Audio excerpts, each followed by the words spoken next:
All right. Thanks for listening, everyone, friends, enemies, everyone else, I suppose, who's listening today. Today I'm going to talk about a topic that very much hits home for me, why it is that Indian Americans have the political views that they do. So I've always wondered or been fascinated by why Indian Americans tend to be politically liberal, supporting Democrats, supporting Democrat policies. It's never made a lot of sense to me, and we're going to explore that a little bit today. I can say that my own political evolution, if you can call it that, came from listening to both sides and coming up with a rational conclusion for what was truth and what made sense. I mean, this took place when I was maybe 14, 15, 16 years of age, shortly after the Bush Gore elections of 2000. Um, I wouldn't say it was anyone that influenced me one way or the other to be a conservative. It was just something that I picked up on my own, I guess you might say, and I never really turned back. So this topic, I guess, is more relevant today as we have Kamala Harris, the first Indian American vice presidential candidate. She's half Indian and half Jamaican, apparently. I think, by the way, it must be nice to be able to claim two ethnicities, especially given that they're both minorities. If she is able to convince people to support the Biden Harris ticket based on her own ethnicities, she may have actually a pretty strong coalition, but I think that they found that to be challenging so far. I haven't seen so much of her on the campaign trail recently. But anyway, so, jumping into things, let's talk a little bit about the data first. The 2016 presidential election, 77% of Indian Americans supported Hillary Clinton, and that's 88% for Pakistani Americans, 90% for Bangladeshi Americans. We're going to spend most of today talking about Indians, but I just thought I would share all those data points. I think I can attribute the spread between the Pakistani and Bangladeshi Americans compared to Indian Americans of between 11 to 13% to perhaps the comments that Trump made about banning Muslims and being tough on radical Islamic terrorism, etc. And again, many of my comments today aren't really going to apply to Pakistanis or Bangladeshis, but to Indians specifically. First, I would point out that 77% figure, that's actually pretty overwhelming. Um, Black voter preferences are 91% in 2016 for Hillary Clinton versus Donald Trump. So it's not quite as high as for blacks, but it's still quite high. Blacks have been supporting the Democrat Party for over 60 years now. I mean, so much so that it's become a joke among Democrat Party leaders. You'll recall the "if you don't know if you support me or Donald Trump, you ain't black" remark that Joe Biden made a few months ago. I guess that's an example of saying the quiet part out loud, which he is very notorious for. So I think that this Indian American voter bloc, it could begin to become more relevant as time goes on. We've seen increased voter turnout among Indian Americans. If you look at the most recent two midterm elections, 2014 and 2018, Indian Americans actually rose in voter turnout from 26% to 47%, which is quite dramatic. We're still only 3.8 million people in a country of around 340 million, so it's still just a little bit over 1%. It's not going to make a huge difference, particularly in a national election. Indian Americans tend to live in states that aren't particularly on the fence, or swing states: New York, New Jersey, California, Texas, Illinois among those. But I think being Indian American myself, I found this to be a very interesting topic. So we are going to jump into it. So first, I'm going to make the argument, I think, in a very convincing way for why Indian Americans should be conservative. And there's a few different factors to consider here. The first one is economic, and this is probably the one that I had the easiest time developing an argument for. So Indian Americans, let's talk a little bit about them, who they are. They tend to be extremely high income and highly educated. The median household income for Indian Americans is around $123,000 compared to $62,000 for Americans overall. So it's literally twice as much. 40% of Indian Americans have a graduate degree compared to only 11% of Americans overall. I think that the takeaway here is quite clear, so we're probably not going to spend much time on it today. Democrats tend to be the party of higher income taxes, particularly on higher earners, which directly affects the pocketbooks of Indian Americans. So if you are Indian American and you happen to be about the averages when it comes to income or when it comes to education level, which is closely correlated to income, and if you support the Democrats, you're literally taking money out of your own pocket, so just keep that in mind.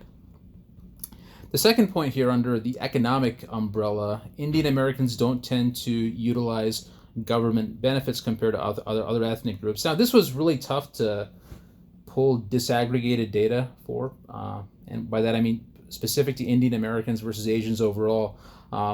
Asians receive means-tested welfare that includes housing, food stamps, healthcare subsidies, etc., at a rate of about a third of the overall population. I couldn't find any data on Indian Americans, more than likely because this data isn't even significant enough to register. Again, if we go back to the income figures, they just wouldn't qualify based on their income. Democrats have always been the party of increased government benefits, increasing healthcare, food stamps, housing subsidies. It's clear that they've moved federal government away from their ethos of life, liberty, and property a long time ago, and they're attempting to do many more things. And we can argue about whether that's a good thing or a bad thing, but it doesn't benefit Indian Americans again. When it comes to entrepreneurship, this is another topic that is relevant for Indian Americans particularly. They happen to start more companies than any other ethnic group. 33% of Silicon Valley startups are founded by Indian Americans, even though they're only maybe a little bit over 1% of the population, which is quite a remarkable stat. Democrats have traditionally been the party of more regulation, restrictions on entrepreneurship, and Republicans have been the party which incentivizes risk-taking, low taxes, low regulation. I think that this is accepted by most people. I guess we can conclude the economic section by just saying the reason for immigration is very important in all of these data points. Indian Americans have traditionally immigrated to the United States from India for upward economic mobility, and this is as a result of being, predominantly high achievers in their native country, and they joke about the quote unquote brain drain from India. It's a very real thing.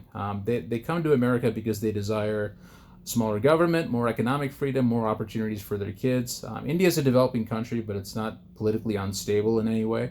It's been a democratic form of government for as long as it's been a country, for about the last 75 years or so.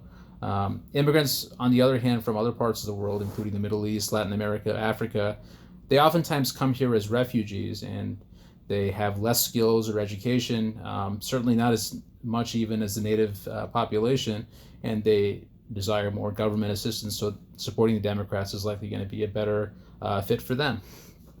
So that's the economic argument, but that's not the only one that I'm going to make today. The second one is broadly going to be categorized the social argument for why Indian Americans should be Republicans and conservatives. The first one, Indian Americans tend to be extremely law-abiding. And again, I've had a hard time researching this. Every search that I've pointed to on statistics on Indian Americans and crime, it pointed me to Native Americans, the, I guess, feather and not dot. Sorry, I can't think of a better way of saying that, but it didn't point me to the Indian Americans that I was searching for. It pointed me to the other kind, the American Indians.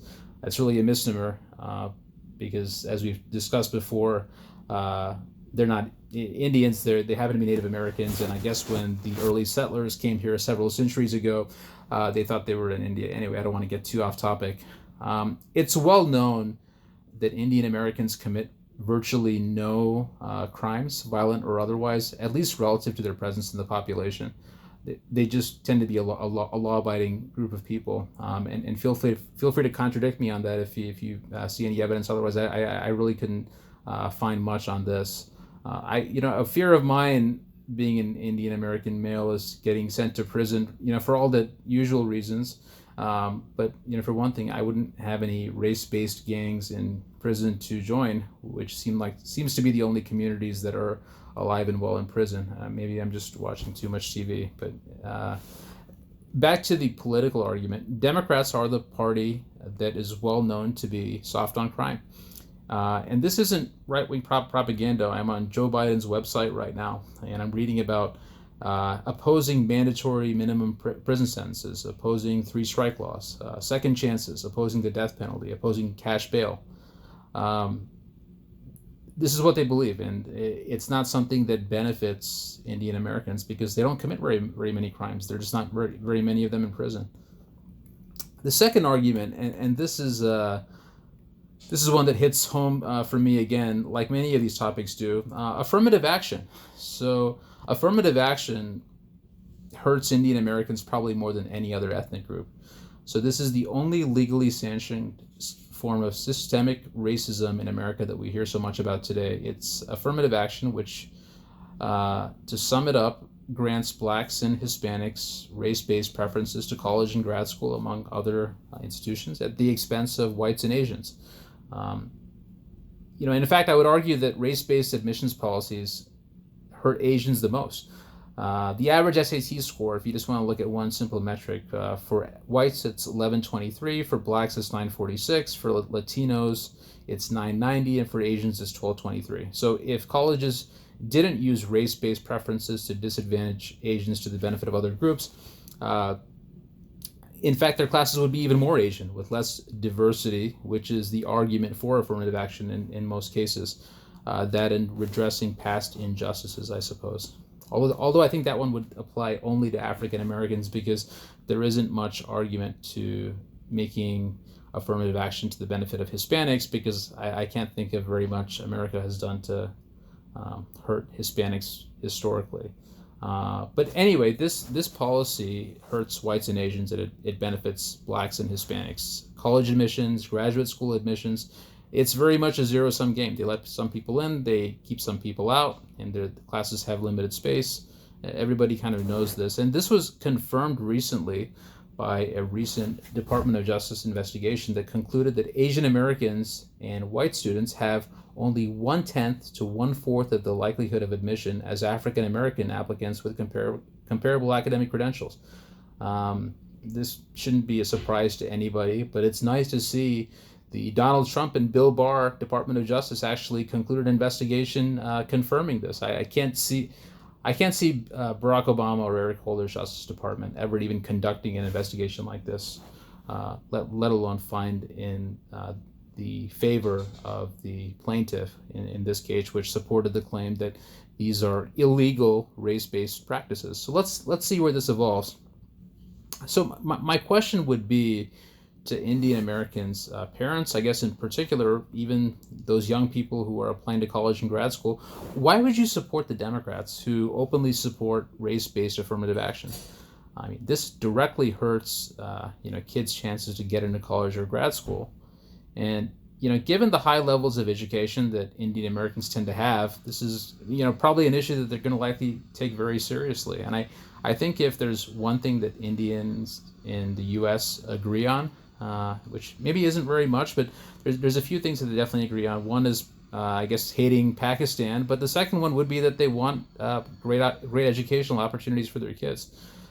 It just makes it harder to get that if you're in an infrastructure that openly discriminates against you for your race.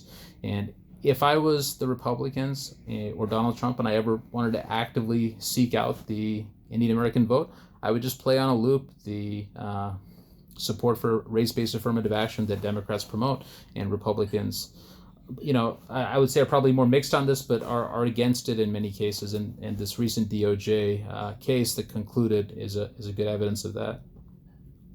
The next point here, social conservatism. So Indian Americans in the U.S. tend to be socially conservative. They tend to be devoutly religious in many cases. There's an emphasis on family, religion, culture, community, all those things. I think it's certainly the case that Hinduism is quite a bit different in its practice and traditions compared to monotheistic religions like Christianity or Judaism, but they do share some of the same socially conservative ideals. I'll throw out one example: same-sex marriage. This actually remains illegal in India, whereas it's legal in Europe and in most places across the globe, including, of course, the United States as of about a decade ago. Another social issue, drug legalization. So illicit drug use among Asians is much less, actually half, compared to other ethnic groups. This is the best stat that I could find. This covers everything from marijuana to harder drugs like cocaine and meth. Democrats tend to support legalizing or decriminalizing drug usage and softer prison sentences for drug crimes. This doesn't seem to, again, benefit Indian Americans directly. So, getting some music here. That's all right. There may be trouble ahead. Okay, good times. So drug legalization, that's another big one. So immigration. So Indian Americans are, of course, an immigrant group, at least the first generation that arrives here.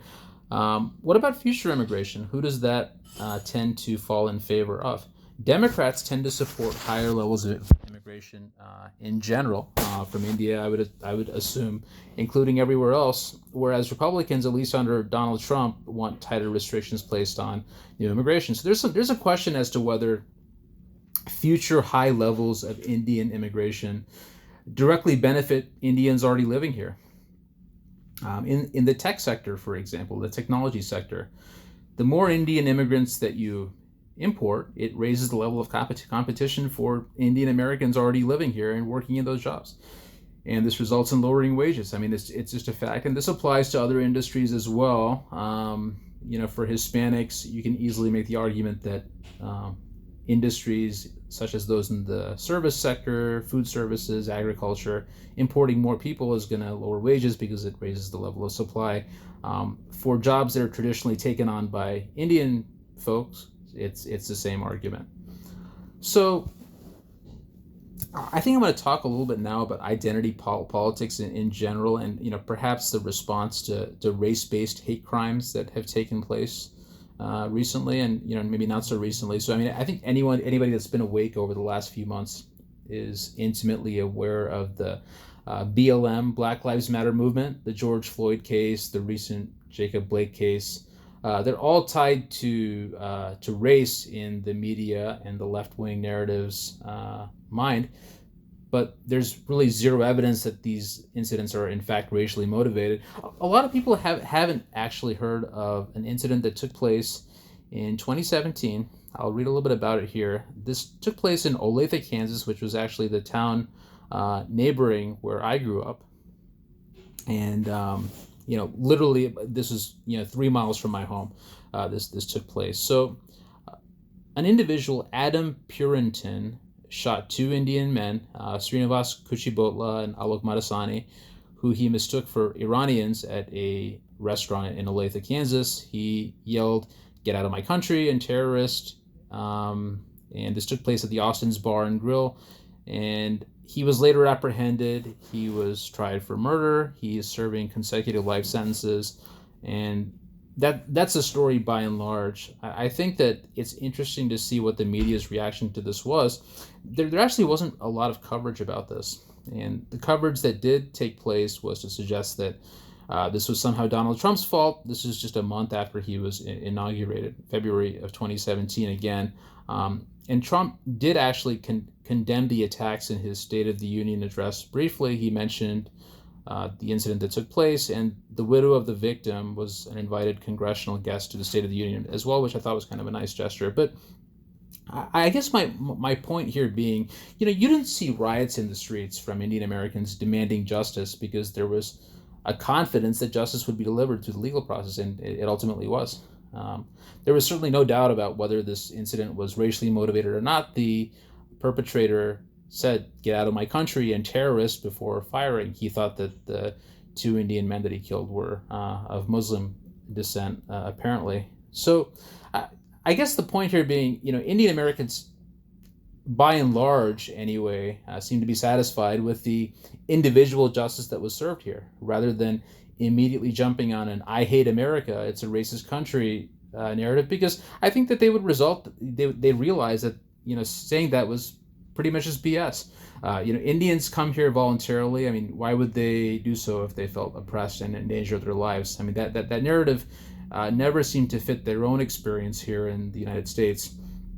And you can make the case that they weren't the descendants of those who came here on slave ships and so forth. So they could be less sympathetic to the Black Lives Matter narrative. But I guess my point here would be the modern day Democrat Party has moved so far to the left that they literally support justice by mob rule, quote unquote racial justice, which doesn't seem to fit a civil society and the process of law and order that Indian Americans are familiar with and seem to by and large have trust in.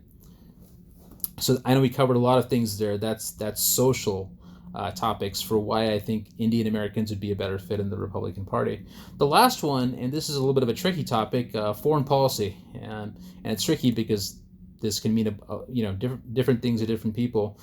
I think that it's well established that the Cold War was the biggest geopolitical conflict in the latter half of the 20th century. To summarize, it was between the United States and the Soviet Union over what was the better economic system, capitalism or communism, and the Cold War never turned hot. But what it did result in is every country in the world, by and large, supporting either the Soviet Union or the United States.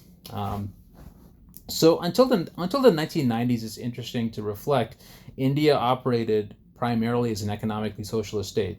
Very high taxes, low levels of foreign economic investment, whereas their geopolitical rival Pakistan, they may have been top-down government control in many ways, but they were also virulently anti-communist, and they tended to ally themselves with the United States. And this is also reflected if you note the history of many presidents and their posture towards India. So Richard Nixon, described once American sympathy for India as a psychological disorder, and this was, I suppose, driven by many things, but Cold War alignment was certainly one of them. On the other hand, he was well known to be very friendly with an individual by the name of Yahya Khan, who was the former ruler of Pakistan. And if there's one thing Indians agree upon, again, it's not liking Pakistan very much.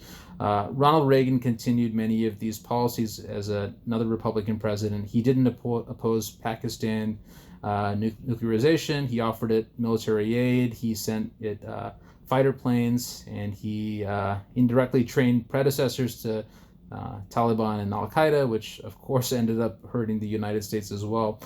Indians have a good memory, and there may have been some bitterness against Republicans for that as well. So fast forward to the 1990s, Bill Clinton was widely seen as extremely pro-India, and I think that this coincided with the end of the Cold War, removing any good reason for the United States not to be supportive of India being another large democracy.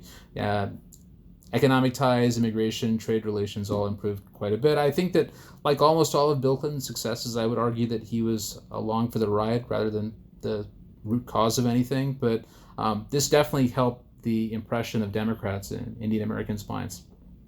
Let's fast forward some more to Donald Trump. So I would actually argue that Donald Trump is the most pro-India president in history.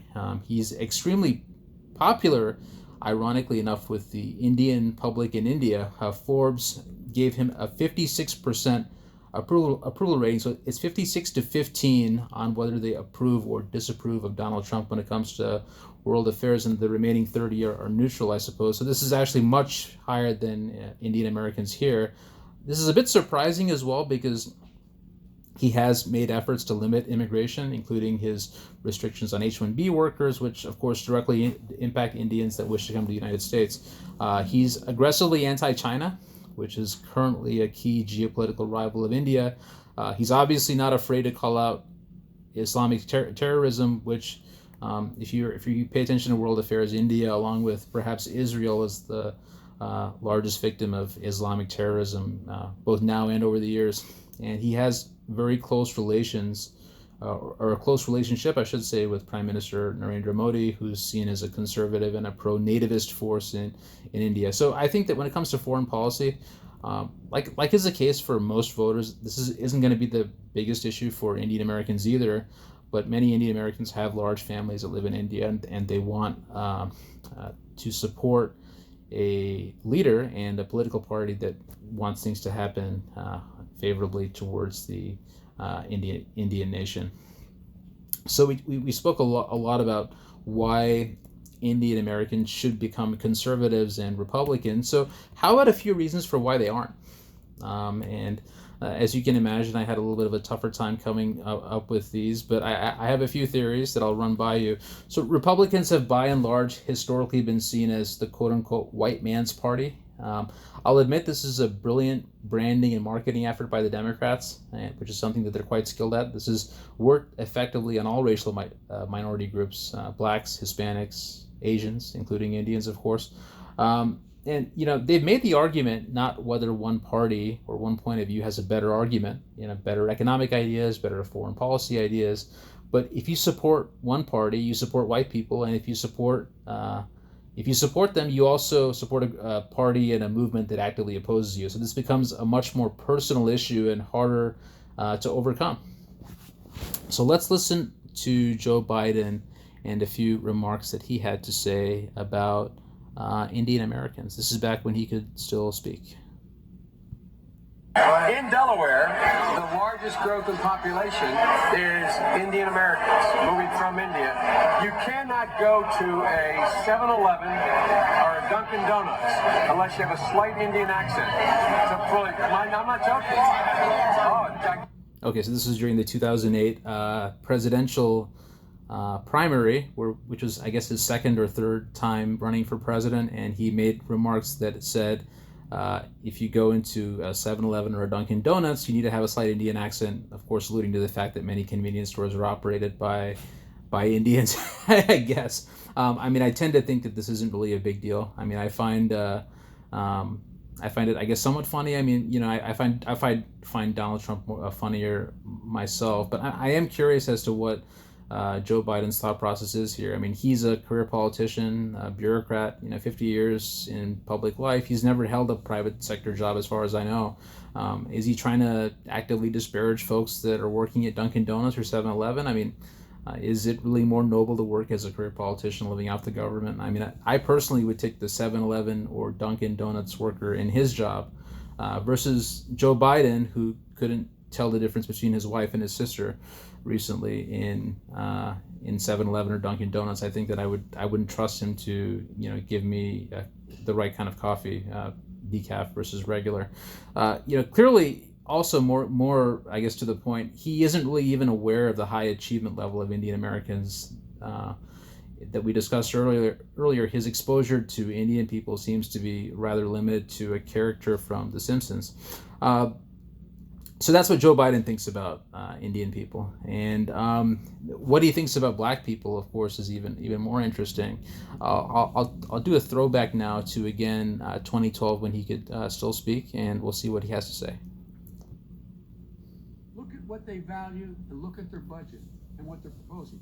Romney wants to he said in the first 100 days, he's going to let the big banks once again write their own rules.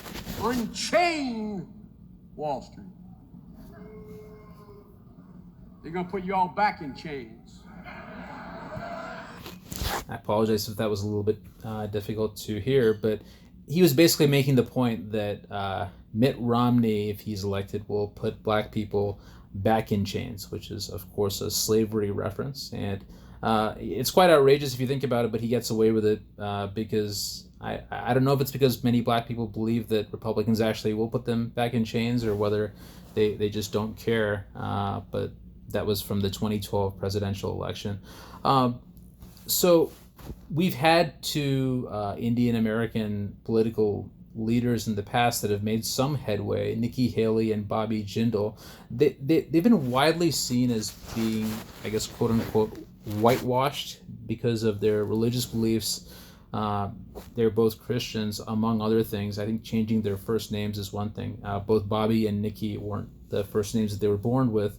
So they're not necessarily seen as, I guess, authentic Indians, if you want to look at it that way. So, I'll point out that, Donald Trump has certainly made anti-politically correct statements in the past. He's not a politician. But the reason I played that Joe Biden clip was just to point out that he's certainly guilty of doing the same thing himself. The next point, I guess, and again, I had to reach for some of these, but I really can't figure out why Indian Americans aren't more conservative than they are. But at least recently, Democrats tend to support globalism, whereas Donald Trump's version of the Republican Party tends to support a more American-centric trade and economic policy. And the reality is Indian Americans, by virtue of their high income level and the industries that they tend to work with, they're really not impacted by things like the dearth of manufacturing jobs that are caused by globalist trade policies. So there's no reason for that part of the Republican narrative to really resonate with them. I think that there's also certainly a level of groupthink within ethnic groups when it comes to politics. Voting is an emotional decision, and people are going to base their decisions on those of their peer groups, family members, and of course their own past voting history as well. They're not going to rationally analyze facts and look at data and come up with a candidate to vote for like we have done today. And if they did, maybe they would think differently. There also is, of course, a lack of conservative Indian American media icons. Dinesh D'Souza is the only example that comes to my mind, and he's excellent, particularly in his movies. But in terms of changing the dynamics from liberal to conservative, there needs to be more. There's 4 Indian Americans in Congress now: Raja Krishnamurthy, Ro Khanna, Ami Bera, and Pramila Jayapal. They're all far-left Democrats. In Jayapal's case, she's a congresswoman from Washington. She openly allies herself with the Bernie Sanders far-left. So there aren't really any political leaders now that an Indian American can look up to and say that person represents me. Indian Americans are concentrated in the big cities. I guess that's another reason for why they might be more left than right. Typically, people in big cities tend to support liberal policies and politicians as opposed to conservative ones. But look, that's really it. I mean, to my listeners, if I'm missing something fundamental, please let me know. The political parties have never been further apart. So all Americans, including Indian Americans, when they cast their vote in 2020, they should take it very seriously. I guess I'll wrap things up by maybe asking the question: does any of this really even matter? Do identity politics really matter? I guess this question would downplay the importance of my topics in podcast a little bit, but I'll say this. I mean, from my perspective as an Indian American conservative, I just want my side to win. I don't really care who votes for them and in what proportions. I pointed out earlier that Indian Americans are a very small percentage of the population, so it wouldn't necessarily make sense for Donald Trump or the Republicans to concentrate their efforts on this relatively small voting bloc. And I don't know how India-specific outreach would even really work, other than pointing out policy differences that would benefit them overall, like I've done today. I mean, I certainly don't think that advocating for racial bribes, like funding for Hindu temples or naming buildings after Indian people, I don't think that would be advisable or needed. I would keep the focus on good policy and appeal to the majority, which is of course mainly white people. And I think that if they do so, they will be successful. Thanks for listening. This has been Uncle Sam, and you've gotten an earful.